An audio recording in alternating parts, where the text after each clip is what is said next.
Translate_text. Aku dijangkiti oleh seorang penipu wanita. Penyebabnya adalah 3 hari lalu sebuah pesan asing mengajak berteman sebagai teman. Informasi verifikasinya adalah Suki. Apakah kamu masih ingat aku? Aku adalah istri sahmu di kehidupan sebelumnya. Aku langsung menolak dan melaporkan. Mengira ini hanyalah skam penipuan baru. Namun hal-hal mulai menjadi aneh. Sejak hari itu, aplikasi pesan antar makananku setiap hari muncul pesanan tanpa alasan. Dari Wagyu Premium hingga lobster Boston dengan kartu bertuliskan kata-kata menjijikan. Makanan suami sekarang sangat aneh. Kamu cicipi saja tidak cukup. Lalu pesan lagi. 3 teman sekamarku dari awalnya terkejut menjadi sekarang. Setiap hari memujiku seperti dewa. Berseru serempak, terima kasih atas kiriman makanan kakak ipar. Aku mencoba berkomunikasi dengannya, memintanya menghentikan pelecehan ini. Dia malah mentransfer 5.201.314 yuan kepadaku, lalu mengirim pesan suara. Suaranya dingin dan polos. Apakah uang ini masih belum cukup? Untuk suami makan enak sekali? Kalau begitu aku akan pikirkan cara lain. Melihat 7 digit tambahan di kartu bankku, aku terbenam dalam pikiran. Apakah penipu ini agak terlalu profesional? Suami? Kakak ipar, hari ini? Si gendut mendekat seperti anjing pudel. Matanya menatap tajam antar muka aplikasi. Selain itu, 2 teman sekamar lainnya juga mengeluarkan kepala dari tempat tidur masing-masing. Pandangan mereka penuh harapan. Aku Suking, seorang pria teknik biasa-biasa saja. Jika harus mengatakan ada yang tidak biasa, hidupku benar-benar diacak oleh seorang wanita yang mengaku sebagai istri kehidupan sebelumnya. Awalnya aku hanya menganggapnya lelucon. Pesan dari yang bernama Yan Suo Chonglo itu, menggunakan foto profil wanita cantik bergaya kuno, langsung mengatakan hal-hal aneh. Aku tanpa ragu memblokir dan melaporkannya, mengira dunia akan tenang. Tapi aku salah. Keesokan harinya siang, sebagian nasi seafood mewah standar hotel bintang 5 dikirim ke asrama kami. Translate_text. Saya langsung terkejut saat itu.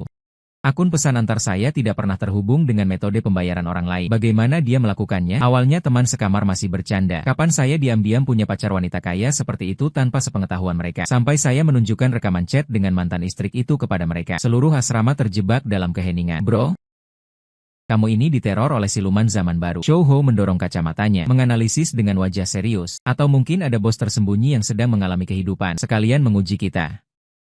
Saya melototinya, membuka dialog Yan Suo Chonglo yang sudah saya keluarkan dari daftar blok. Tangan yang mengetik sedikit gemetar. Kamu sebenarnya siapa? Bagaimana kamu tahu informasi saya? Tolong hentikan perilaku ini segera. Kalau tidak saya laporkan ke polisi. Pesan terkirim seperti batu tenggelam di laut. Namun, pada waktu makan malam barbeque Wagyu A9 Premium yang ditumpuk seperti bukit kecil, tiba tepat waktu. Tulisan di kartu itu anggun dan kuat. Suami, marah-marah merusak kesehatan. Teman sekamar menjadi heboh.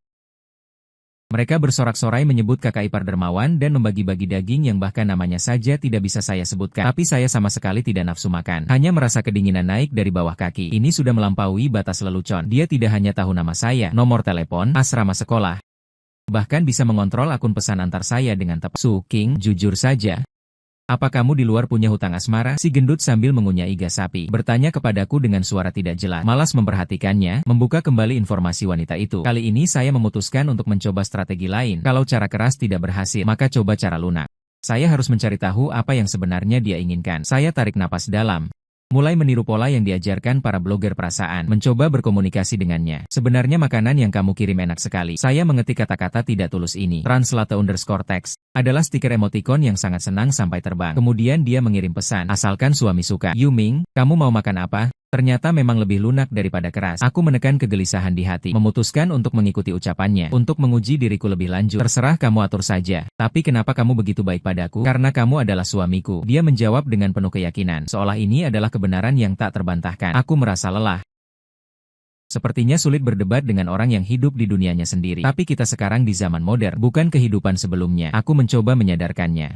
Aku tahu jawabannya sekali lagi di luar dugaan. Jadi aku sedang belajar keras bagaimana menjadi istri yang baik di zaman modern. Aku baca di buku, untuk memikat hati seorang pria, harus memikat perutnya terlebih dahulu. Aku melihat layar sambil tertawa geli. Teori apa ini yang berantakan? 2 hari berikutnya, pengiriman makanan terus berlanjut dan semakin menjadi-jadi. Dari makanan Prancis mewah hingga masakan Jepang. 3 teman sekamarku yang ikut makan. Berat badan mereka bertambah dengan cepat terlihat. Pandangan mereka padaku semakin penuh hormat. Aku juga pernah mencoba menelusuri sumber pesanan melalui platform pesan antar. Tapi pihaknya hanya bilang ini fitur pembayaran intim untuk anggota premium. Kecuali pihak lain tidak berhenti dan tidak bisa dibatalkan. Jumat malam, kelompok proyek jurusan kami, karena masalah data model, begadang sampai larut malam di perpustakaan. Saat kembali ke asrama, semua orang lelah dan lapar. Hingga Bagaimana kalau kamu tanya pada kakak ipar apakah bisa kasih makan malam? Shou Hou mengusulkan dengan lemah. Aku melotot padanya. Tapi melihat keadaan semua yang kelelahan. Tanpa sadar aku benar-benar membuka dialog. Ada, translate_text. Setelah mengirim, aku langsung menyesal.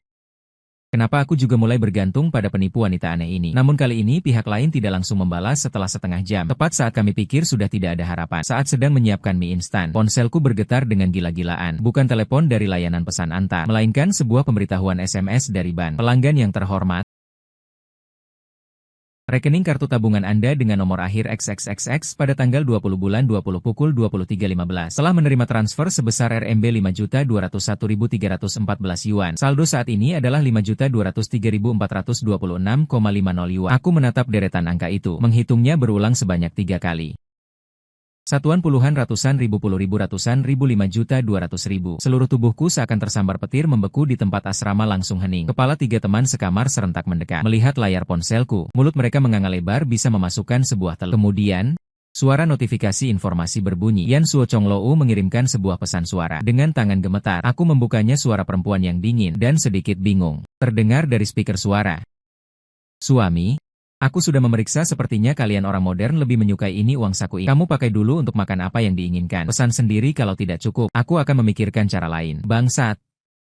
Seruan Sig memecahkan keheningan mortir di asrama. Kakak, kamu ini disimpan ya? Shou Houfu meletakkan kacamatanya. Di balik lensa matanya penuh dengan keterkejutan. Aku mengabaikan omong kosong mereka. Otakku kacau balau. 5.200.000 uang saku. Ini sudah bukan penipuan lagi. Apakah ini sedang memerankan drama fantasi? Reaksi pertamaku adalah melapor ke polisi. Ini pasti uang haram. Adalah pencucian uang. Aku duduk di rekening mahasiswa biasa. Tiba-tiba mendapat lebih dari 5 juta. Besok paman polisi pasti akan mengajakku minum teh di kantor polisi. Translate_text. Dan aku sama sekali tidak punya nomor kartu banknya. Aku panik sampai berkeringat deras. Langsung mengirimkan serangkaian pesan suara ke informasi itu. Kamu gila?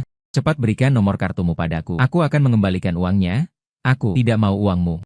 Pihak lain baru membalas setelah jeda cukup lama. Masih dengan nada yang tenang tanpa gejolak. Mengapa tidak mau? Buku mengatakan mengeluarkan uang untuk orang yang dicintai adalah hal yang wajar. Aku bukan orang yang kau cintai. Kami tidak mengenalmu. Ini adalah pelanggaran hukum. Aku hampir berteriak. Dia hanya membalas satu kata. Lalu tidak ada kabar lagi. Malam itu, aku tidak bisa tidur semalaman. Aku mencari berbagai kasus tentang menerima uang dalam jumlah besar yang tidak jelas di internet. Semakin dilihat, hati semakin panik. Keesokan paginya, aku pergi dengan 2 kantung mata hitam. Ban ingin berkonsultasi tentang bagaimana menangani uang ini. Tapi diberitahu bahwa sumber transfer ini jelas. Prosedurnya legal. Ban tidak berwenang mengembalikannya melalui jalur asal. Hanya bisa dioperasikan olehku sendiri. Aku merasa jatuh ke dalam perangkap besar. Senin pagi adalah salah satu kelas umum paling membosankan di Fakultas Matematika tingkat tinggi. Aku duduk di sudut barisan terakhir ruang kuliah bertingkat, linglung dan bingung.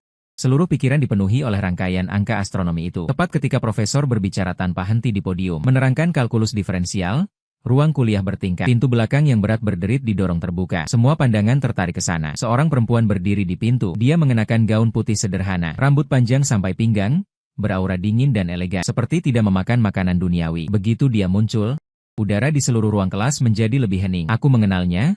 Liu Ruyan, tokoh terkenal di kampus kami. Bukan karena dia cantik luar biasa, tapi karena dia sangat tidak manusiawi. Konon katanya saat awal semester, dia datang dengan helikopter. Translate_text juga jarang muncul di sekolah, tapi legenda tentangnya tak pernah putus. Kenapa dia datang ke sini? Di bawah tatapan hampir 200 siswa, Liu Ruyan mengamati ruang kelas sekali lalu tepatnya berhenti padaku. Pada saat itu, jantungku berdebar kencang. Sebuah pikiran yang sangat absurd muncul di tidak mungkin. Dia mengabaikan profesor di podium yang sudah berhenti mengajar. Wajahnya terkejut juga mengabaikan semua tatapan orang sekitar. Melangkahkan kaki panjangnya, berjalan dengan sepatu hak tinggi, langkah demi langkah melewati lorong panjang, langsung berjalan menujuku. Suara langkah kaki yang jernih di ruang kelas yang sunyi, seperti mengetuk hatiku. Semua pandangan di kelas mengikuti pergerakannya, terfokus pada diriku yang tidak berarti di sudut ini. Aku gelisah, ingin sekali mencari lubang untuk menyelinap. Akhirnya, dia berhenti di depanku. Sedikit membungkuk, suara dinginnya tidak keras, tapi jelas terdengar di seluruh kelas. Suami, dia menatapku. Matanya mengandung keteguhan yang tak kupahami. Uangnya sudah diterima, kenapa tidak membalas pesanku? 2 kata, suami, seperti 2 granat berdaya ledak tinggi, meledak keras di ruang kelas. Waktu seolah dihentikan sementara pada saat ini. Di atas podium, Lao Zhang yang mengajar matematika tinggi berhenti menulis simbol integral setengah jadi. Kapur tulis patah dengan suara keras. Setengahnya jatuh ke lantai, menggelinding 2 kali. Beberapa siswa berprestasi di barisan depan yang sedang langsung mendongak, matanya hampir terlepas. Sedangkan 3 teman sekamarku, rahang mereka benar-benar melongo, terutama si gendut. Matanya membelalak hampir jatuh dari soketnya, menghantam meja kelas sunyi. Hanya suara hembusan AC di lubang udara yang terdengar sangat menusuk. Beberapa detik kemudian. Translate_text. Wow, apa aku tidak salah dengar? Liu Ruyan memanggilnya suami. Ini zaman apa lagi? Main cosplay. Laki-laki itu siapa? Tampaknya agak familiar. Aku ingat. Bukankah itu siswa miskin Suking yang setiap hari hanya makan roti kukus, sayur-sayuran Suking? Dengan apa? Apakah Dewi Liu buta? Banyak pandangan seperti panah yang menembus. Jika pandangan bisa membunuh, aku mungkin sudah ditusuk menjadi saringan. Khususnya beberapa anak orang kaya yang diam-diam menyukai Liu Ruyan. Pandangan mereka jahat seakan ingin melahapku hidup-hidup. Aku hanya merasa kulit kepala bergidik, keringat dingin di punggung, sekejap membasahi kaos. Ini bukan memanggil suami, ini jelas sedang membuatku musuh yang mengincar nyawaku. Aku kaku menarik sudut bibir, baru ingin membuka mulut menjelaskan. Ini kesalahpahaman, atau langsung pura-pura pingsan. Suara perempuan tajam tiba-tiba datang dari depan kelas, keras menekan suara diskusi sekitarnya. Nona Liu, jangan tertipu oleh penampilan anak ini. Kerumunan otomatis berpisah. Seorang perempuan memakai rok merek ternama. Dengan riasan cantik berdiri dengan tangan menyilang, berjalan dengan sepatu hak tinggi ke tengah lorong. Pandangan meremehkan menyapuku, akhirnya berhenti di wajah Liu Ruyan. Lin Wan, bunga departemen kami juga perempuan yang pernah ku kejar. Saat itu aku belum menyadari betapa dalamnya kesenjangan kaya miskin. Bodoh memberinya sarapan selama sebulan. Hasilnya hanya mendapat cemoohan publik Suking. Kamu bahkan tidak bisa beli lipstik Dior. Dengan apa menyukaiku? Jangan datang lagi dan menjijikkan. Saat ini, dia menatapku. Pandangan penuh ketidakpuasan dan kecemburuan. Menurutnya, lumpur sepertiku yang diinjak-injaknya. Bagaimana pantas untuk Liu Ruyan yang jauh lebih mulia? Nona Liu, Lin Wan meningkatkan. Kita semua saling tahu akar rumput satu sama lain. Suking ini jelas-jelas orang miskin yang membayar uang kuliah. Hanya mengandalkan beasiswa untuk makan sehari-hari. Bahkan lauk daging pun tak sanggup membeli. Dia mendekatimu, pasti hanya untuk uangmu. Pria penghibur yang bisa melakukan apa saja demi uang seperti ini. Bahkan tak layak mengangkat sepatumu. Kelas kembali hening. Semua orang menatap Liu Ruyan menanti pertunjukan yang menarik. Banyak siswa lelaki menunjukkan ekspresi senang melihat orang lain susah. Sepertinya semua menunggu Liu Ruyan melihat wajah asliku, lalu menamparku dengan keras. Kut gegam erat-erat tanganku. Kuku menusuk daging. Kemiskinan adalah kelemahanku. Dibuka dengan telanjang di depan umum oleh Lin Wan seperti ini. Rasa malu itu membakar wajahku seperti api. Ingin ku bantah tapi tenggorokan terasa tersumbat. Karena yang dikatakannya adalah fakta. Aku memang miskin, jujur tapi juga sangat memalukan. Liu Ruyan tidak berbicara, bahkan tak sekalipun melirik Lin Wan. Hanya menoleh sedikit dan menjentikan jari ke udara. Pek, suara jentikan yang jernih. Baru saja selesai. Pintu belakang kelas terbuka lagi. Dua orang bodyguard berbaju jas hitam, berkacamata hitam, berjalan dengan langkah tegap masuk. Mereka tidak melirik kemana-mana, langsung menuju podium. Salah satu dengan sopan meminta Pak Zhang yang masih bengong untuk minggir. Yang lain cepat-cepat mengeluarkan tablet, menghubungkannya dengan proyektor multimedia kelas. Suara arus listrik terdengar. Layar besar yang penuh rumus kalkulus berkedip. Lalu dokumen hasil pindaian resolusi tinggi diproyeksikan di atasnya. Seluruh ruangan gempar. Itu bukan investigasi latar belakang keluarga. Bukan juga pernikahan berdarah keluarga kaya. Gambar pertama adalah sertifikat berlatarkan merah dengan tulisan emas. Pemenang hadiah pertama kompetisi matematika nasional sekolah menengah Suking. Gambar mulai bergulir. Penghargaan khusus regional Asia ACM International Collegiate Programming Contest. Emas kompetisi keamanan informasi mahasiswa nasional. Sertifikasi kontributor inti proyek open source terkenal di GitHub. Kerumunan yang awalnya menanti lelucon mulai gelisah. Bisikan-bisikan berubah menjadi decak kagum. Ekspresi mengejek di wajah Lin Wan membeku. Dia membuka mulutnya, sepertinya ingin mengatakan sesuatu. Tapi gambar di layar mulai bergolak. Ini adalah laporan rekening bank dan riwayat kerja yang sangat padat. Rentang waktunya dimulai sejak saya masuk kuliah tahun pertama. Sampai kemarin bayaran kerja paruh waktu pengembangan backend begadang 3 hari 3.000 yuan. Bayaran menulis model algoritma kompleks 5.000 yuan. Bayaran memperbaiki celah basis data perusahaan tertentu 12.000 yuan. Setiap pemasukan adalah hasil dari kode yang saya ketik semalam-semalam. Dan aliran uang ini ditandai dengan jelas. 10% ditransfer ke akun rumah sakit kabupaten tertentu. Keterangan, biaya cuci darah adik 30%. Ditransfer ke akun nenek di kampung halaman. Keterangan, biaya hidup sisa 10% tersebar. Ditransfer ke akun donasi panti asuhan yang guang. Keterangan anonim gambar terakhir adalah foto saya jongkok di asrama makan mie instan. Latar belakangnya adalah punggung 3 teman sekamar yang sedang main game. Dan layar komputer saya penuh dengan kode yang rumit. Foto, di sampingnya ada sebaris tulisan kecil akun. Saldo 25,6 yuan. Inilah saya yang di satu sisi menguasai dunia internet. Di sisi lain dalam kehidupan nyata, memperhitungkan uang makan 5 yuan. Saya terduduk memandang layar dengan pikiran kosong. Hal-hal ini saya lakukan dengan sangat rahasia bahkan sampai Fatih. Mereka tidak tahu apa yang sebenarnya saya kerjakan. Mengira saya hanya coba-coba. Saya juga tidak pernah memberitahu siapapun tentang kondisi keluarga dan panti asuhan. Bagaimana Liu Ruyan bisa tahu? Dia menyelidiki saya sampai tuntas. Kelas menjadi sunyi senyap. Pandangan mengejek dan meremehkan yang tadinya sekarang berubah menjadi terkejut. Kaget. kaget, bahkan ada sedikit rasa malu. Wajah Lin Wan pucat pasi, tubuhnya goyah. Dia menatap tajam pada penghargaan dan catatan transfer yang belum pernah dia lihat di layar. Bibirnya gemetar lama, tidak bisa mengucapkan sepatah kata pun. Akhirnya Liu Ruyan berbicara. Dia berbalik. Untuk pertama kalinya menatap langsung Lin Wan. Tatapannya dingin seperti es, dengan tekanan yang merendahkan. Di mata kalian, dia adalah seorang siswa miskin yang bahkan tidak mampu makan. Tapi di mataku, dia adalah permata mentah yang belum diukir oleh duniawi. Translate_text. Liu Ruyan melangkah dengan kaki panjangnya. Aku mendekati Lin Wan. Suara sepatu hak tingginya menginjak lantai, seperti palu yang memukul keras, mengingatkan setiap detak jantung orang. Dia menggunakan kedua tangan yang biasa mengetik kode itu. Tangannya membangun rumah dari puing-puing, memperpanjang nyawa orang yang dicintai, bahkan masih punya tenaga untuk menghangatkan orang asing. Dia tidak meminta-minta pada siapapun, tidak menjual martabat. Setiap sen uangnya bersih-bersih. Dia berhenti di depan Lin Wan. Keunggulan dalam tinggi badan membuatnya cukup untuk menatap ke bawah lawan bicara. Kamu bilang dia tidak cocok untukku. Liu Ruyan mendesis dingin. Tawa itu penuh dengan cibiran dan kesombongan. Dia berbalik secara tiba-tiba, mengulurkan tangan, seketika meraih pergelangan tanganku. Tangannya sangat dingin, tapi sangat kuat, mencengkeram sampai tanganku sakit. Pria yang kupilih tidak perlu diukur dengan uang, ketangguhan dan pandangannya yang ada dalam dirinya adalah medali paling bersinar di mataku. Dibandingkan kalian yang menghambur-hamburkan uang orang tua, hanya menilai dari penampilan, orang-orang dangkal. Dia 10.000 kali lebih mulia dari kalian. Kata-kata itu seperti tamparan keras, menampar wajahmu, juga menampar setiap orang yang hadir, setiap orang yang baru saja mengejekku. Wajah Lin Wan terhuyung selangkah, jatuh terduduk di kursi. Wajahnya memerah silih berganti air mata, berkeliaran di sudut mata, tapi bahkan tidak berani mengangkat kepala. Aku menatap profil Liu Ruyan. Sinar matahari menerpa tubuhnya melalui jendela, membuat siluet lingkaran medali yang bersinar. Dia mengencangkan bibirnya, pandangan matanya tegak tidak terbantahkan. Pada saat itu, aku mendengar suara detak jantungku yang berdebar kencang. Selama ini aku selalu membungkus diriku dengan cangkang tebal. Aku menggunakan ejekan pada diri sendiri untuk menangkis pandangan luar. Tapi sekarang cangkang itu dihancurkan dengan kasar dan tidak masuk akal oleh wanita bernama Liu Ruyan ini. Dia tidak hanya tidak menjijikan bagian dalam yang berantakan dan memalukan itu. Katakan dengan keras kepada semua orang. Ini adalah harta karun, garis pertahanan yang tinggal di dalam hatiku. Retak membentuk celah besar yang menghembuskan nafas. Pergi. Liu Ruyan tidak memberi waktu siapapun untuk bereaksi. Menarikku dan berjalan keluar. Tunggu, belum pulang kelas. Lau Zhang di podium berteriak lemah. Liu Ruyan bahkan tidak menengok. Materi pelajaran hari ini sudah dikuasainya. Tinggal di sini adalah membuang nyawa. Para bodyguard dengan cepat mengemas peralatan. Seperti dua tembok yang melindungi di belakang kami, mengisolasi semua pandangan penasaran. Aku dengan demikian diperhatikan olehnya di hadapan lebih dari 200 orang di kelas. Seperti pria yang direbut paksa. Terpaksa tidak bisa tinggal di kelas. Keluar dari gedung sekolah. Sebuah mobil mewah hitam versi panjang sudah menunggu di pinggir jalan. Garis bodi mobilnya halus. Catnya berkilau di bawah sinar matahari memantulkan kilau uang. Sopir mengenakan sarung tangan putih dengan hormat membuka pintu belakang.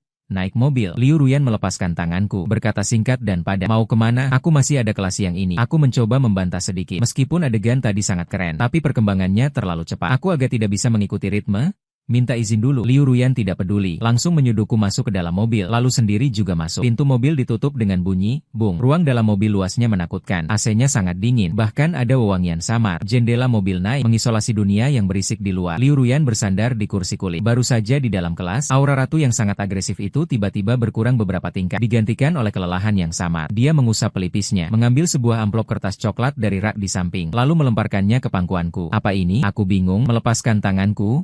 Terasa berat? Lihatlah, dia berkata dengan mata tertutup. Translate_text.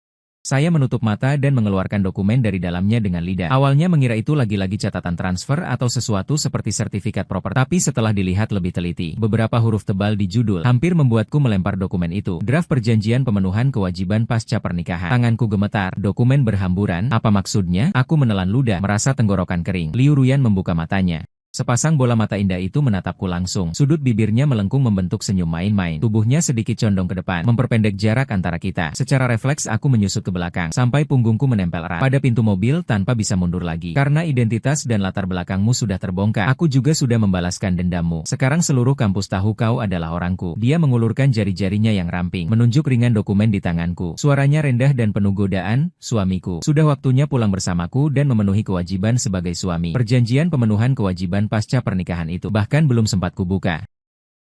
Langsung ditarik dengan mobil mewah ke kompleks bernama Jinxiu Binjiang. Elevator langsung ke puncak, pintu terbuka. Kemewahan yang cukup untuk orang biasa berjuang 10 kehidupan langsung menyergap. Jendela lantai dari langit-langit panorama 270 derajat di luar. Air sungai mengalir deras, lampu neon berkelap-kelip di sini.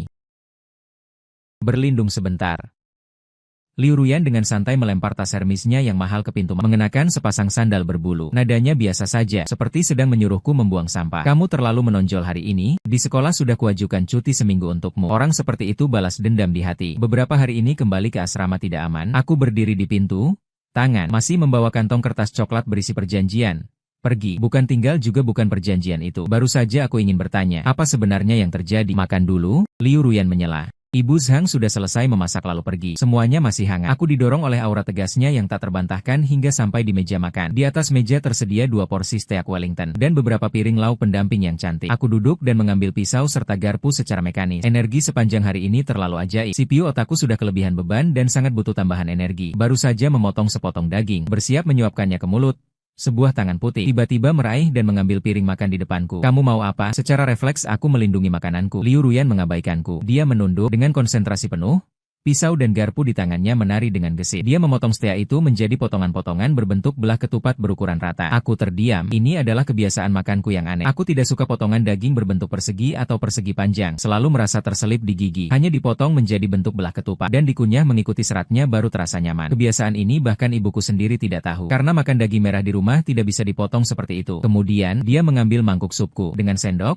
Sedikit demi sedikit dengan sabar membersihkan semua daun bawang yang mengambang di atasnya hingga bersih. Aku tidak makan daun bawang, gumamku lemah. Aku tahu Liu Ruyan mengembalikan steak dan sup yang sudah diatur ke hadapanku, sambil menyodorkan tisu basah kepadaku. Gerakannya lancar dan alami, seolah-olah kita sudah makan bersama seperti ini. Cepat makan, nanti dingin. Rasanya tidak enak. Aku menatap potongan daging berbentuk belah ketupat yang tersusun rapi di piring. Bulu kuduk di belakangku satu persatu berdiri. Jika transfer uang sebelumnya adalah kekuatan super, maka detail sekarang adalah kekuatan pengawasan. Aku tidak makan daun bawang. Mungkin bisa diketahui dengan memeriksa catatan pesanan, tapi bentuk potongan dagingku ini selain memasang kamera tersembunyi di sekitarku, aku tidak bisa memikirkan penjelasan lain. Kamu menyelidikiku. Aku meletakkan pisau dan garpu, menatap tajam.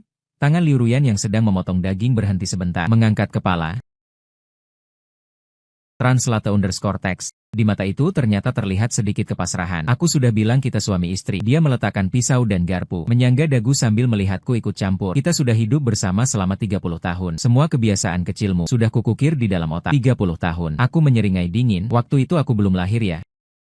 Adalah kehidupan sebelumnya. Dia membenarkan dengan nada yakin kehidupan lalu. Kita berjodoh tapi tak bersatu. Hanya menjadi suami istri di tengah jalan. Di kehidupan ini aku ingin mulai dari awal. Gatal. Kamu gatal, kata ini membuatku merinding sekujur tubuh. Wanita ini bukan gila. Sudah terlalu larut dalam peran. Setelah makan malam, dia mengajakku ke kamar tamu. Kamarnya besar, dihias seperti suite bintang 5. Di meja samping tempat tidur ada satu set piyama baru. Ada juga kotak kecil transparan. Aku mendekat untuk melihat. Kulit kepalaku langsung meremang. Itu adalah pelindung gigi silikon untuk mencegah menggeretak. Aku punya kebiasaan menggeretak gigi di malam hari. Tapi hal ini hanya aku sendiri yang tahu. Karena aku tidur ringan menggeretak membuat diriku terbangun. Baru akan menyadari, bahkan teman sekamar 3 tahun si gendut saja tidak pernah menyadari. Karena begitu aku mulai menggeretak akan terbangun Liu Ruyan. Bersandar di pintu melipat tangan. Memandangku dengan senyum sama. Punggung yang kaku. Barang ini juga dicatat di kehidupan sebelumnya. Aku berbalik badan sangat terburu-buru. Dia mengangguk kepala. Suara menggeretak sangat tidak enak didengar, seperti tikus menggerogoti kayu. Kehidupan sebelumnya giginya sendiri sudah rata karena menggeretak. Kehidupan ini hati-hati. Sambil bicara sambil berjalan pandangan, tanpa sungkan jatuh di kaki kiriku. Aku hari ini memakai sepatu olahraga, dan dia menunjuk kaki kiriku. Berhati-hatilah saat mandi. Jangan salah, di telapak kaki kirimu ada tahi lalat merah Nike. Begitu pecah, sangat sulit menghentikan pendarahan. Benteng pertahanan terakhir dalam pikiranku runtuh. Tahi lalat itu tumbuh di posisi yang sangat tersembunyi. Biasanya pakai kaos kaki sama sekali tidak terlihat. Bahkan saat pergi ke pemandian umum mandi, tidak ada orang yang akan menatap telapak kaki orang lain. Ini pasti bukan ingatan kehidupan sebelumnya. Yang bisa menjelaskan ini adalah rasa takut terawasi tingkat abnormal. Seperti air pasang yang menenggelamkanku.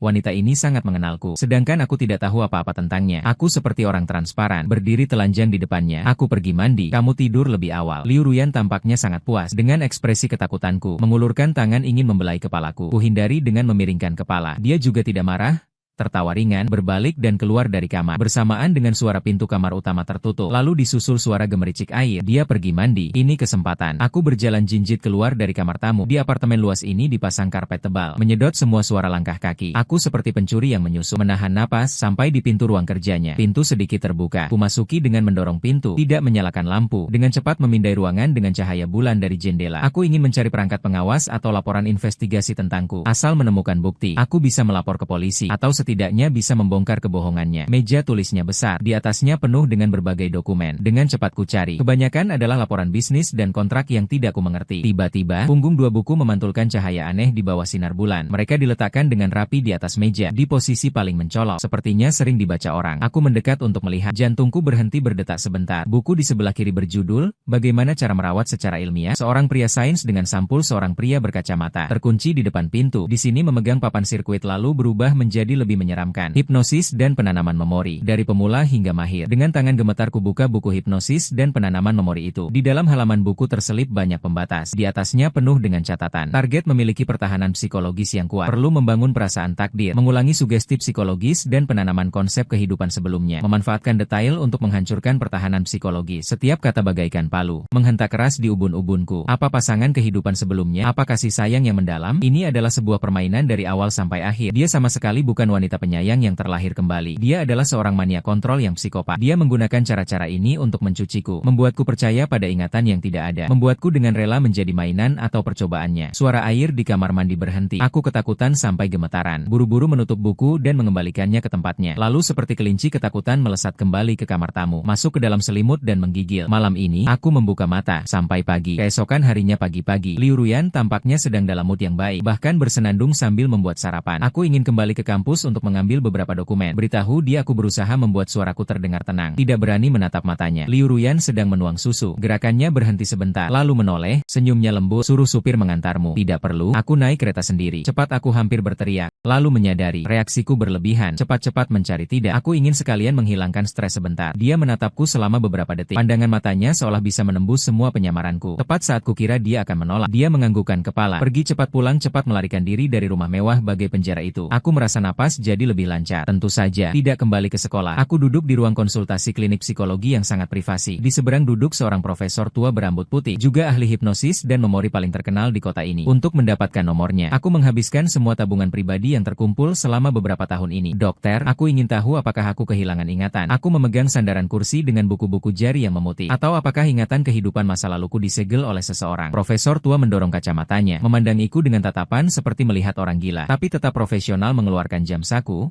Santai saja anak muda, jika dalam alam bawah sadarmu memang ada hal-hal itu, aku akan membantumu menemukannya. Selanjutnya 1 jam, aku merasa diri melayang di ruang gelap tanpa batas. Aku sadar tapi tidak bisa mengendalikan tubuh. Aku dalam kegelapan mati-matian mencari 30 tahun suami istri yang disebut Liu Ruyan. Mencari segala keterkaitan kehidupan sebelumnya yang katanya itu. Tapi tidak ada apa-apa, hanya kesepian tanpa batas. Hanya dari kecil sampai besar, ingatan berjuang untuk bertahan hidup. Hanya kode-kode program yang tak pernah selesai dan ingatan yang tak terbayar. Dengan suara jentikan jari yang nyaring, aku tiba-tiba terbangun, terengah-engah napasnya. Keringat dingin membasahi punggung. Bagaimana? Aku dengan gelisah memegangi tangan dokter. Apakah terlihat? Ada wanita itu? Profesor tua dengan penuh penyesalan menggelengkan kepala. Menyerahkan selembar surat diagnosa padaku. Anak muda, alam bawah sadarmu sangat bersih, juga sangat monoton. Selain kecemasan dan tekanan, tidak ada ingatan yang tertekan sama sekali. Apalagi soal kehidupan sebelumnya. Dia berhenti sejenak, berkata dengan penuh perhatian. Dari sudut pandang medis, memori kehidupan sebelumnya itu sendiri adalah omong kosong. Jika ada orang yang memaksamu mempercayai pacarmu, maka ini adalah bentuk sugesti psikologis yang sangat cerdik, atau disebut efek gaslighting. Aku membawa surat diagnosa keluar dari klinik. Sinar matahari yang terik menyilaukan mataku. Tapi hatiku merasa dingin membeku. Terdapat bukti nyata. Tidak ada jodoh kehidupan sebelumnya. Hanya penipuan yang dirancang dengan hati-hati. Wanita itu, wanita bernama Liu Ruyan itu. Dia adalah iblis berwajah cantik. Dia memukauku dengan uang, mengancamku dengan detail, membelengguku dengan uang. Tapi aku harus kembali. KTP-ku, kartu pelajarku, dan laptop yang berisi semua kode intiku tertinggal di rumahnya. Yang paling penting, jika tidak mencari tahu apa yang dia inginkan, aku tidak akan pernah tenang seumur hidupku. Saat kembali ke Jinxiu Binjiang, sudah pukul 4 sore. Membuka pintu, di dalam sunyi.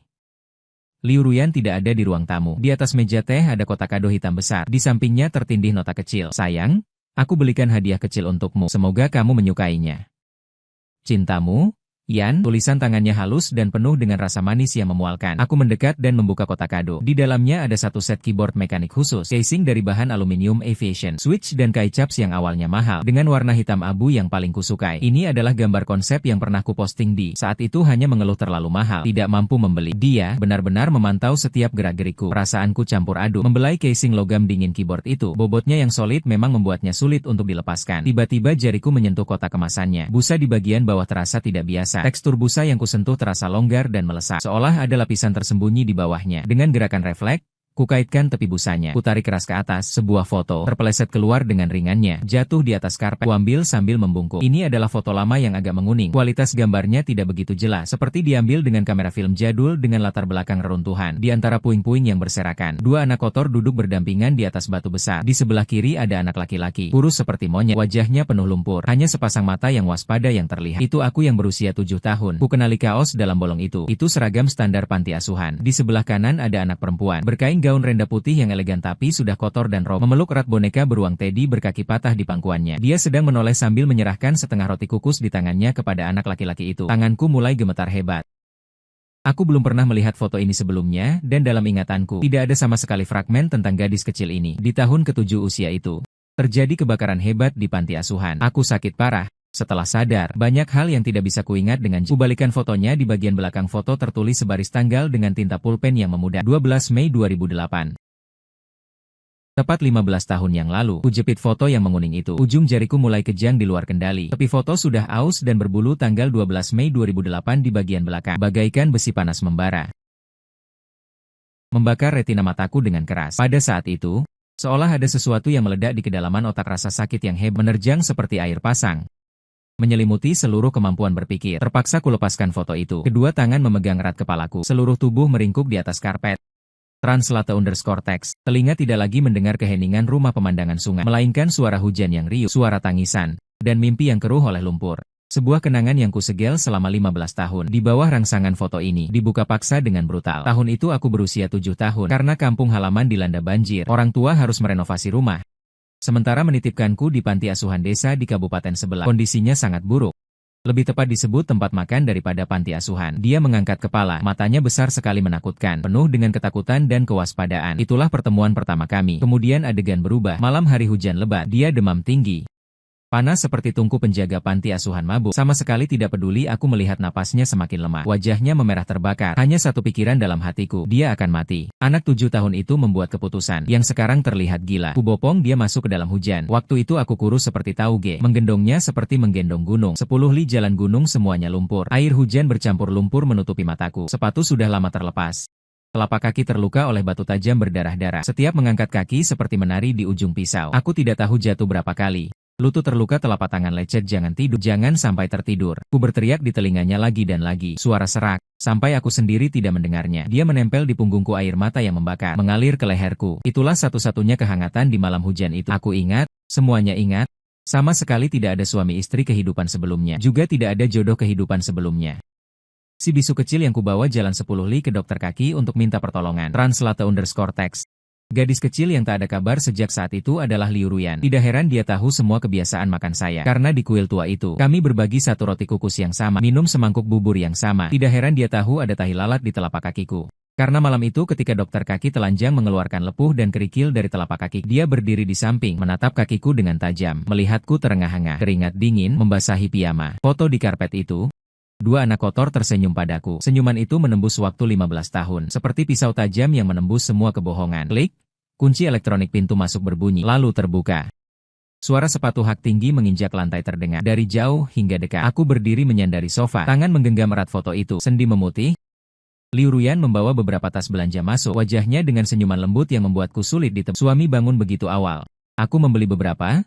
Suaranya terhenti tiba-tiba. Pandangannya jatuh pada tanganku. Wajahnya yang semula kemerahan langsung jatuh ke lantai. Tas belanja di tangannya jatuh dengan suara berdebar. Buah-buahan di tangannya berguling-guling di lantai. Kamu? Suaranya gemetar. Aku melangkah ke arahnya. Setiap langkah, api di hatiku membakar lebih kuat. Inikah yang kau sebut kehidupan sebelumnya? Aku mengangkat foto itu ke hadapannya. Suara dingin seperti es. Liu Ruyan, tingkat ceritamu benar-benar kelas 1. Untuk menutupi kebohongan ini, kau bahkan belajar hipnosis, membeli buku-buku yang berantakan itu. Kau mempermain kuku seperti monyet. Sangat menyenangkan. Liu Ruyan menatap foto itu dengan tajam. Tubuhnya sedikit gemetar. Aura ratu yang tinggi dan perkasa itu pada saat ini lenyap tanpa bekas. Dia seperti anak yang melakukan kesalahan. Gelisah menghindari pandanganku. Dia memicingkan matanya. Dengan cepat memerah karena satu pukulan. Bukan disengaja. Aku mendecus dingin. Melempar foto ke atas meja kopi. Kalau begitu katakan padaku mengapa. Jelas-jelas kita sudah saling kenal sejak kecil. Jelas-jelas hanya teman sekelas tapi harus membuat skenario mantan istri. Bahkan mau membuatku pusing dengan uang. Di matamu, apakah aku sangat konyol? Tidak. Liu Ruyan mengangkat kepala dengan cepat. Air mata meleleh deras. Dia berlari ingin menggenggam tanganku, tapi kulepaskan. Kalau begitu mengapa? Aku berteriak. Identitasmu sekarang adalah putri keluarga Liu yang bernilai miliaran. Sedangkan aku? Anak miskin yang bahkan uang sekolah harus bergantung pada beasiswa. Kau langsung saja bilang kalau kau adalah si bisu kecil waktu itu. Aku mungkin akan berterima kasih padamu. Mungkin akan mabuk-mabukan. Tapi kau malah membuat skenario seperti ini. Apakah kau sedang memberi sedekah padaku? Atau sedang mempermainkanku? Karena aku takut, Liu Ruyan berteriak sampai serak. Suaranya penuh isakan tangis. Dia berdiri di sana, bahu naik turun dengan hebat. Air mata jatuh seperti mutiara yang putus talinya. Susing, kau lihat aku sekarang. Lalu lihat dirimu sekarang. Jika aku langsung memberitahumu, aku adalah si bisu kecil waktu itu. Apa yang akan kau lakukan? Apakah kau akan menerima bantuanku? Apakah kau akan dengan tenang menggunakan uangku? Aku tertegun. Kau tidak akan, dia bertanya pada diri sendiri lalu menjawab. Suaranya semakin rendah, penuh dengan kekecewaan yang tak terhingga. Kau bahkan setengah roti kukus waktu itu. Harus kau makan 2 kali. Sekarang mana mungkin kau menerima sedekah dari putri orang kaya? Jika aku muncul dengan identitas kenalan lama, kau justru akan mendorongku semakin jauh. Hanya akan merasa kita berada di 2 dunia yang berbeda. Lalu menghindariku seperti menghindari wabah. Kata-katanya seperti pukulan palu berat, menghantam keras di dada saya. Dia benar, jika 3 hari lalu dia muncul sebagai teman sekelas lama atau orang yang ditolong, memberiku jutaan,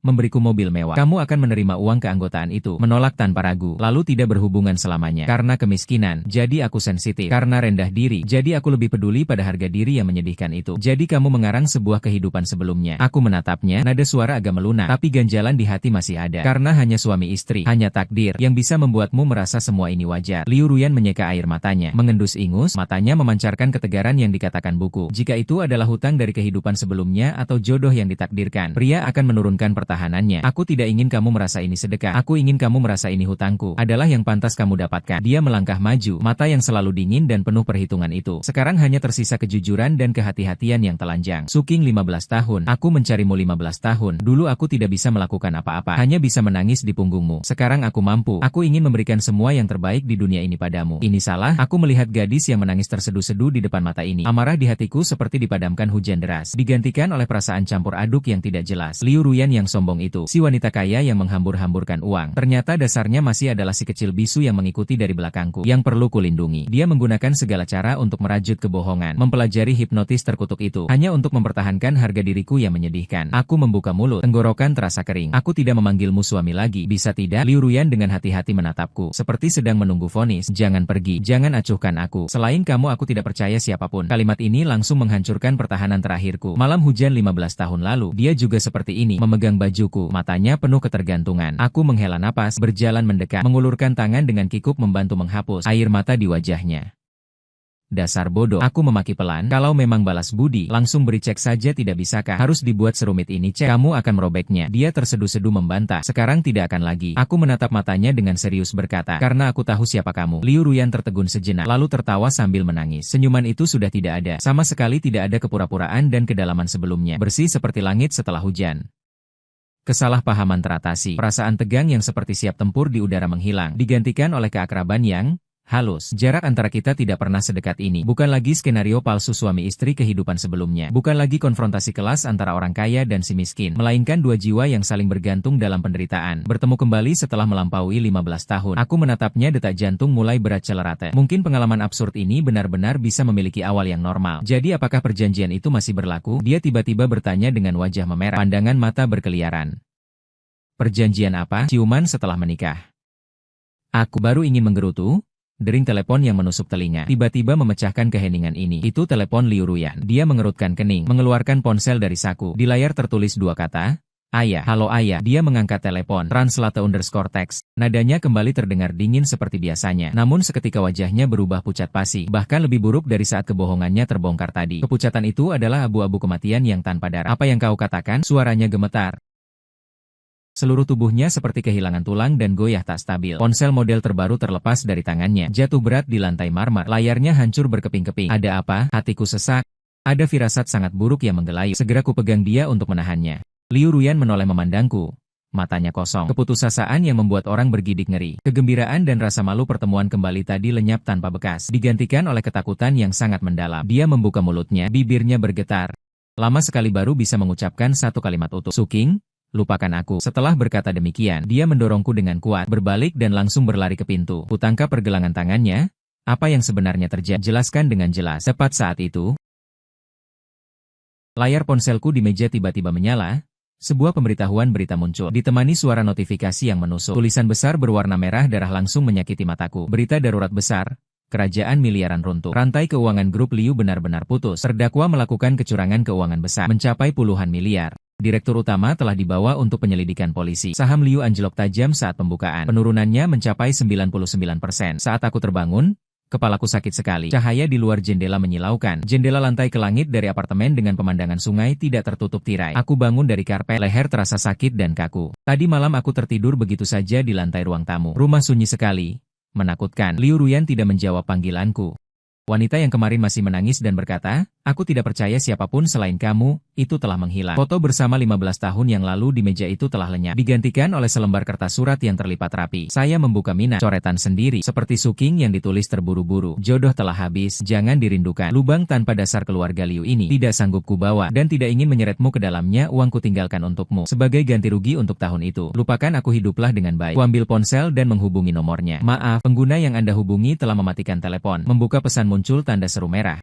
Menyakiti mata, diblokir, dihapus, tuntas dalam satu tarikan napas. Dia melarikan diri, agar tidak membebaniku dengan utang besar keluarga Liu. Dia memilih memikul sendirian, seperti malam hujan 15 tahun lalu, berusaha menyembunyikan diri dalam kegelapan yang bodoh. Kuraih kartu ban itu, jari-jari mengepal hingga ruasnya memutih. Jika ini Suking dari dulu, mungkin akan marah, akan merasa rendah diri, akan menganggap itu permainan orang kaya. Tapi sekarang hanya kurasakan konyol. Dia pikir uang bisa menyelesaikan masalah, atau pikir tanpa uang masalah tak bisa diselesaikan. Kubuka saluran berita TV, sedang menayangkan keadaan menyedihkan grup Liu. Skandal manipulasi keuangan grup Liu terus berlanjut. Ketua Liu Jiangwo tiba-tiba dirawat karena serangan jantung. Nona besar Liu Ruyan ditunjuk dalam keadaan darurat, tapi menghadapi kudeta dewan direksi. Diketahui, defisit buku grup Liu mencapai 30 miliar. Pesaing Dingsheng Group berminat membeli saham Liu. Adegan beralih ke gedung Liu di bawah para investor marah membentangkan spanduk. Sayuran busuk dan telur busuk memenuhi pintu kaca. 30 miliar kuseringkan dingin. Meski bukan ahli keuangan, tapi data malam itu saat berita itu keluar, sudah kurasakan tidak beres. Grup Liu mulai dari usaha kerajinan. Aruskah selalu stabil? Bagaimana mungkin 30 miliar menguap dalam semalam? Kecuali ada yang main belakang. Translate_text memodifikasi data dasar.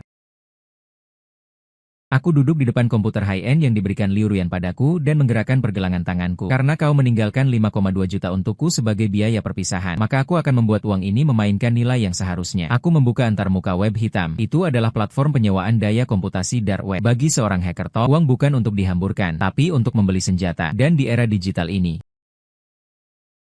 daya komputasi adalah senjata nuklir. Menyewa node cloud Eropa Timur, Asia Tenggara. Membeli database kerentanan akses tertinggi, Intel diaktifkan melalui beberapa lapisan pelindung. 5,2 juta itu dalam 10 menit singkat dihabiskan seperti air mengalir. Aliran data yang berkedip di layar mulai berakselerasi dengan gila. Aku tidak lagi disebut Suking. Di kedalaman internet, aku memiliki nama yang lebih terkenal. Hal pertama yang akan kulakukan bukan memeriksa rekening, tapi masuk pasar. Aku menginvestasikan sisa dana 1 juta ke dalam pasar berjangka. Target grup Dingsheng, Xuanchang. Leverage 100x short selling, semua orang membeli saham grup Dingsheng. Bertaruh harganya akan melambung tinggi setelah menguasai pasar Liu. Tapi aku bertaruh dia akan mati tanpa tempat dikubur hari ini. Begitu aku menang, 1 juta ini akan menjadi pisau yang menyayat tenggorokan modal. Jika tidak menang, tidak ada jika. Mula aku menekan tombol enter, aliran daya komputasi yang besar langsung menerobos firewall grup Liu yang sudah seperti sarang lebah. Aku seperti hantu, berkelana di server mereka. Sistem keuangan memiliki lapisan enkripsi yang sangat tinggi. Tapi di hadapan kerentanan Zero Day yang kubeli dengan 3 juta, ia rapuh seperti kertas. Aliran data terbentang di hadapanku. Memang bukan kerugian operasional, tapi seseorang menyuntikkan virus dengan sengaja memanipulasi pembukuan titik desimal dan menyamarkan sejumlah besar dana likuid sebagai kerugian, ditransfer melalui ratusan perusahaan shell. Alamat IP yang menyuntikkan virus itu berada di dalam gedung grup Liu sendiri. Translate_text. Dan aliran akhir dana semuanya masuk ke satu akun luar negeri. Perusahaan terkait atas nama pemilik akun ternyata adalah pihak pengendali grup Dingsheng. Bekerja sama dari dalam dan luar untuk menjual saham sendiri secara syok, mengakuisisi dengan harga rendah, lalu memutihkan uang yang dialihkan dan mengembalikan. Cara yang bagus. Aku menyunggingkan senyum dingin di sudut bibir. Karena kalian suka bermain dengan data, maka aku akan menemani kalian bermain besar. Kedua tanganku menari-nari di atas keyboard mekanik. Suara ketukan berdesakan seperti rintikan hujan. Langkah pertama membersihkan virus dan memperbaiki aku. Langkah kedua, mengunci rantai bukti dan mengirimkannya ke otoritas keuangan dan komisi sekuler. Langkah ketiga, aku menatap layar dengan harga saham grup Dingsheng yang meroket di pasar internal dan menarik jaring. Ruang rapat di lantai atas grup Liu. Suasana yang menekan membuat sesak napas. Liu Ruyan duduk di ujung meja panjang. Wajahnya pucat, putih seperti kertas, matanya penuh urat darah merah. Setelan jas putih mahal yang dikenaknya sudah kusut. Seluruh penampilannya terlihat seperti bunga yang hampir layu. Di kedua sisi meja panjang duduk penuh direktur dengan wajah muram dan kreditur yang agresif. Nona Liu, tanda tangani saja. Yang berbicara adalah pria parubaya dengan gaya rambut botak di tengah. Tepatnya perwakilan dari grup Dingseng, Direktur Wang. Dia mendorong kontrak akuisisi ke hadapan Liu Ruyan sambil mengetuk meja dengan jari berisi. Mengakuisisi semua saham grup Liu dan menanggung semua utang. Ini adalah ketulusan terbesar dari grup Dingseng. Jika tidak, besok grup Liu menyatakan bangkrut. Dengan ayah yang terbaring di rumah sakit itu, mungkin bahkan biaya pengobatan tidak bisa dibayar, bahkan harus pergi ke penjara. Liu Ruyan menggigit bibirnya dengan keras, sampai merasakan rasa darah seperti karat. Paman Zhao. Dia menatap direktur keuangan yang duduk di sebelah kanannya. Zhao Deva. Pembukuan. Benar-benar tidak ada cara. Kemana perginya 300 miliar itu? Zhao Deva menghela napas dengan wajah penuh penyesalan. Ruyan, paman sudah berusaha maksimal. Beberapa tahun ini kondisi pasar tidak baik. Translate_text. Lubangnya sudah tidak bisa ditutup lagi. Dengarkan saja Pak Wang. Selama masih ada gunung hijau, tidak perlu khawatir tidak ada kayu bakar. Liu Ruyan menutup matanya dengan putus asa. 15 tahun yang lalu, dia tidak bisa menyelamatkan anak kecil yang malang itu. 15 tahun kemudian, dia bahkan tidak bisa menjaga jerih payah ayahnya. Tangannya gemetar hebat saat mengambil pena. Ujung pena menggoreskan bekas tinta yang terdistorsi di atas kertas. Cepat tanda tangani. Pak Wang mendesak dengan tidak sabar. Pasar saham tutup dalam 10 menit lagi. Kalau tidak segera ditandatangani, akan terlambat. Tepat saat ujung pena akan menyentuh kolom tanda tangan, layar proyeksi besar di ruang rapat anak tiba-tiba mengeluarkan suara arus listrik yang memekakan telinga. Gambar yang awalnya menampilkan harga saham Liu Group jatuh berhenti tiba-tiba menjadi gelap. Seluruh ruangan gempar. Apa yang terjadi? Listrik padam. Apa-apaan ini? 1 detik kemudian, sebaris kode berwarna merah darah muncul di layar hitam, diikuti oleh aliran data hijau yang tak terhitung jumlahnya seperti air terjun yang menyapu layar dengan gila. Wajah Zhao Deva berubah seketika. Dia berdiri terburu-buru dan mencabut sumber dayanya. Cepat cabut sumber dayanya. Ini serangan hacker. Sudah terlambat. Gambar di layar tiba-tiba berhenti. Sebuah diagram aliran dana yang jelas ditampilkan di hadapan semua orang. Di sebelah kiri adalah akun grup Liu. Di sebelah kanan adalah perusahaan shell luar negeri grup Dingseng. Garis penghubung di tengah berwarna merah dan tebal. Sangat mencolok dan mengerikan. Permintaan transfer ilegal telah dicegah. Data sistem keuangan sedang dikembalikan. Dipulihkan 10%, 50%, 100%. Pembukuan yang sebenarnya telah dipulihkan. Arus kas grup Liu saat ini adalah 12 miliar. Apa-apa ini? Para direktur yang hadir terkejut dan tercengang. Kemudian gambar di layar berubah menjadi tangkapan layar desktop komputer pribadi Zhao Deva. Di atasnya masih terbuka perangkat lunak backend yang digunakan untuk memodifikasi data, serta catatan percakapannya dengan Pak Wang. Lau Zhao. Setelah berhasil, tenang saja.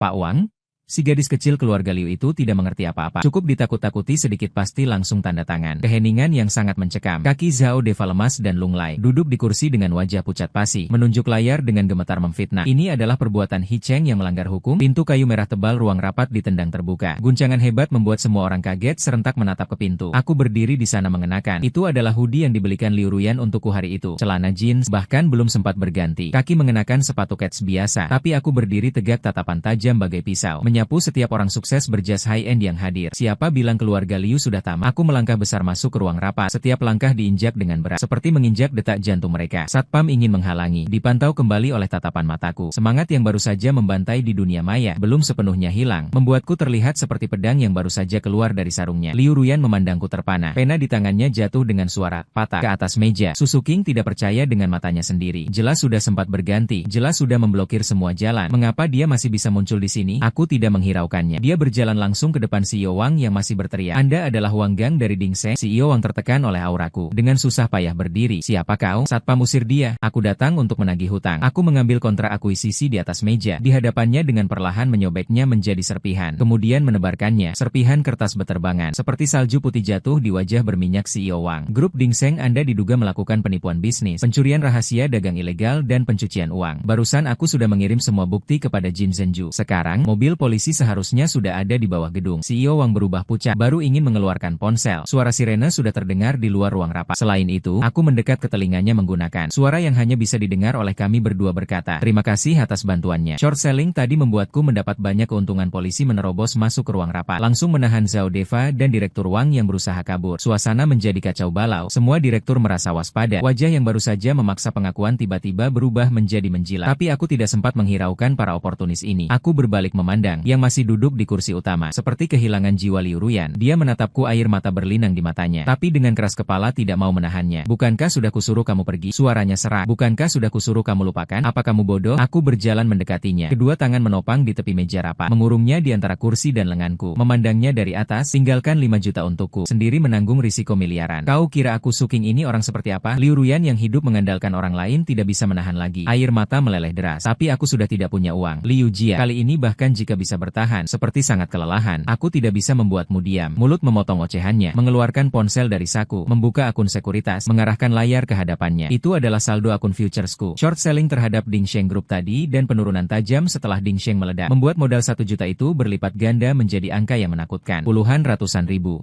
Penuh 9 digit. Angka merah di layar memantulkan warna merah pada Liu Ruyan. Wajahnya terkejut. 1 miliar. Aku melihat ekspresi wajahnya yang beku. Sudut mulut mengangkat senyum tipis. Menggoyang-goyangkan ponsel di hadapannya. Itu adalah uang yang dikembalikan dengan 5 juta darimu. Mengulurkan tangan. Dengan lembut, menghapus bekas air mata di sudut matanya. Wajah yang menjadi lembut karena seseorang. Apakah mahar sekarang sudah cukup? Di ruang rapat, sirine berbunyi nyaring. Suara gemeretak borgol yang mengunci pergelangan tangan terdengar jelas. Wajahnya pucat bagai mayat. Diseret keluar oleh 2 petugas polisi. Pak Wang yang tadi masih begitu arogan, ini menunduk seperti anjing kehujanan, berusaha menutupi wajah dengan baju, tapi tak bisa menghalangi lampu sorot yang berkedip-kedip. Debu telah mengendap. Kelompok yang tadi masih menggertak itu, satu persatu menggigil ketakutan. Semua berusaha mendekatiku, dipaksa mundur oleh tatapan dinginku. Aku berbalik menatap Liu Ruyan, dia masih mempertahankan posisi semula, duduk terpaku di kursi. Pandangannya beralih dari mobil polisi yang menghilang di pintu kembali ke tubuhku. Wajah keras yang ditegang-tegangkan milik Liu, ketua dewan yang sombong itu, pada saat ini benar-benar hancur berantakan. Tidak lagi menjadi orang yang melemparkan uang, juga bukan lagi direktur yang mengatur strategi. Dia mengangkat bahu, matanya merah, sangat mirip 15 tahun lalu. Gadis kecil yang gemetaran di punggungku sudah berakhir. Aku berjalan menghampirinya, berkata pelan, suara ini seperti membuka semacam saklar Liu Ruyan. Bibirnya bergetar, air mata tumpah tanpa tanda-tanda. Dia berdiri dengan cepat, tetapi terhuyung karena kakinya lemas. Lalu tanpa ragu-ragu menceburkan diri ke dalam pelukanku. Tidak berbicara. Hanya tangisan pecah setelah tertahan sampai puncaknya. Dia menggenggam erat kain bajuku, langsung bersusah payah sampai memutih. Air mata langsung membasahi dadaku. Itu suhu yang membara, membuat dadaku bergetar. Aku mengangkat tangan, menepuk-nepuk punggungnya dengan lembut. Seperti malam hujan itu, aku menghiburnya yang demam tinggi. Sudah tidak apa-apa. Translate_text. Suara isakan di pelukan perlahan mereda. Liu Ruyan mengangkat kepalanya. Matanya bengkak seperti kena ujung hidung. Merah dan riasannya luntur. Tak ada lagi bayangan putri keluarga kaya. Aku mengeluarkan ponsel. Jari dengan cepat di layar, mengetuk beberapa kali. Mendengar ponsel Liu Ruyan di atas meja bergetar, dia secara refleks mengambilnya. Di layar ada pemberitahuan transfer bank. Pemberitahuan akun Anda.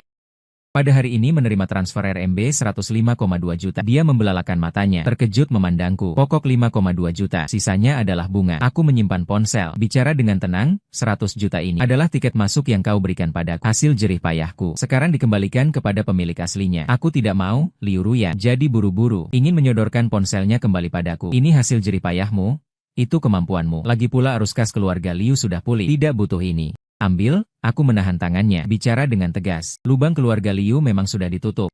Tapi fondasi yang terkikis selama beberapa tahun ini masih perlu diperbaiki.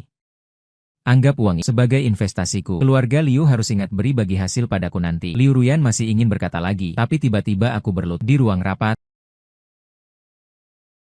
sekretaris yang masih merapikan dokumen dan direksi yang belum pergi langsung menghentikan aktivitas mereka. Belasan pasang mata serentak menatap ke sini. Liu Ruyan terpana.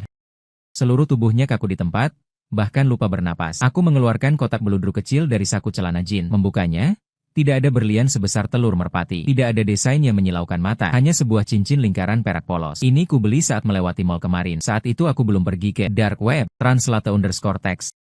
Cincin ini ku beli dengan uang hasil kerja paruh waktu mengetik kode selama 2 bulan. Dibandingkan dengan uang miliaran tadi, benda ini terlihat sangat sederhana. Tapi tanganku memegangnya dengan mantap. Liu Ruyan, 1 miliar ini hasil dari modalmu jadi milikmu. Aku menatap langsung ke matanya. Suaraku tidak keras, tapi bergema di ruang rapat yang sunyi. Tapi cincin ini kuhasilkan dengan tangan Suking ini. Satu kode diketik. Ia tidak mahal dan tidak berharga, tapi ia bersih milikku, sepenuhnya milikku. Liu Ruyan menutup mulutnya. Air mata sekali lagi membanjir keluar. Kisah pasangan kehidupan sebelumnya itu terlalu palsu, terlalu tidak nyata. Aku tidak ingat dan tidak ingin masuk. Aku menarik napas dalam, pandangan membara. Aku hanya ingat 15 tahun lalu ada seorang bodoh menggendong seorang gadis bisu kecil berjalan 10 li di tanah berlumpur. Si bodoh itu saat itu berpikir, gadis ini terlalu ringan, nanti harus memberinya lebih banyak makanan enak. Jodoh kehidupan sebelumnya tidak bisa kukendalikan. Aku kemarin mengajukan pengunduran diri, tapi di kehidupan ini, Su King yang menggendong itu ingin mengubah status. Menemanimu menyelesaikan sisa jalan bukan untuk membalas budi. Juga bukan karena rasa bersalah. Hanya karena aku ingin menggenggam tanganmu. Tapi maukah? Waktu seakan berhenti. Sinar matahari menembus jendela kaca, menyinari di antara kami, membuat cincin polos itu bersinar gemerlapan. Liu Ruyan menangis tapi tersenyum. Senyuman itu lebih cerah dari yang pernah kulihat kapanpun. Lebih nyata. Dia melepaskan semua penyamaran. Tidak lagi berlagak. Sikap istri kehidupan sebelumnya itu juga tidak lagi dengan hati-hati merawat tubuhku. Oke? Ulurkan kiri. Jari tangan kiri ramping panjang. Mau? Dengan suara sengau yang kental, tapi sangat tegas. Aku perlahan memasukkan cincin itu ke jari manisnya. Dia mengulurkan yang pas sekali ini. Lalu dia tiba-tiba berjongkok, langsung memeluk leherku, terjatuh ke dalam pelukanku. Kali ini, dia bukan lagi orang yang terburu-buru di dalam mobil. Aku bukan lagi pelindung yang tinggi di atas. Dia seperti kucing yang akhirnya menemukan sarangnya. Wajahnya terkubur di dalam sarang, serakah menghirup udara. Su King, aku ingin makan makanan kaki lima. Baik, aku ingin minum teh susu 5 yuan segelas. Baik, aku juga ingin naik sepedamu. Duduk di belakang menyusuri kampus, daun-daun tong berhamburan kuning di tanah. Aku menggenggam tangan Liu Ruyan, berjalan di bawah rindangnya pohon depan perpustakaan. Dia mengganti pakaian profesional yang menekan itu. Kembali memakai kaos putih dan celana jeans sederhana. Rambut panjang diikat sembarangan menjadi kuda poni. Bergoyang lembut mengikuti langkah. Cincin polos itu dikenakan di tangannya. Di atas di bawah, memantulkan cahaya yang hangat. Para siswa yang kulewati menatap. Kali ini tidak ada mobil mewah, tidak ada wajah berlabel, tidak ada desas-desus yang bertebaran. Yang ada hanyalah dua sosok berjalan berdampingan. Su King Liu Ruyan tiba-tiba menghentikan langkah, menolehkan kepala melihat mulut. Di mulut terselip sebutan pelindung. Kalau sebelumnya naskahnya terbalik panggil suami. Bukan, haruskah menggoyangku? Aku mengangkat alis. Kamu ingin memanggil apa? Suami enak saja kau. Dia menggoyangkan tangan kami yang bergandengan, menyandarkan kepala, mata menjadi bulan sabit. Pada saat itu, waktu seakan berbalik ke 15 tahun yang lalu. Gadis kecil yang dulu menempel di punggungku, akhirnya kembali menunjukkan senyum tanpa bayangan. Dia mendekatiku, suaranya manis dan lembut. Dengan nada merajuk di ujungnya, kakak kandung kehidupan ini melintasi 15 tahun kehidupan dan perpisahan, menembus batas kemiskinan dan kekayaan. Pada saat ini membentuk lingkaran sempurna. Translate_text. Hatiku bergetar, menggenggam tangannya, tanpa sadar menggenggam. Aku menjawab sambil tersenyum. Sinar matahari menembus celah-celah daun. Bercak-bercak jatuh di wajahnya. Senyumannya cerah di matanya. Hanya memantulkan bayanganku seorang. Di kejauhan, Lin Wan sedang membawa buku keluar dari gedung sekolah. Dia melihat pemandangan ini. Tidak ada mobil mewah yang menjemput. Tidak ada merek terkenal yang dikenakan. Hanya dua tangan yang erat bergandengan dan cincin sederhana itu. Dia berhenti, menggigit bibirnya dengan keras. Matanya dipenuhi perasaan yang sangat tidak rela, dan sedikit iri yang sulit disembunyikan. Angin berhembus, menerbangkan beberapa daun kering. Aku tidak menghiraukan pandangan orang lain. Menggandeng tangan Liu Ruyan dan memasukkannya ke dalam saku pakaian. Ayo, aku ajak kamu makan daging. Kali ini dipotong bentuk belah ketupat.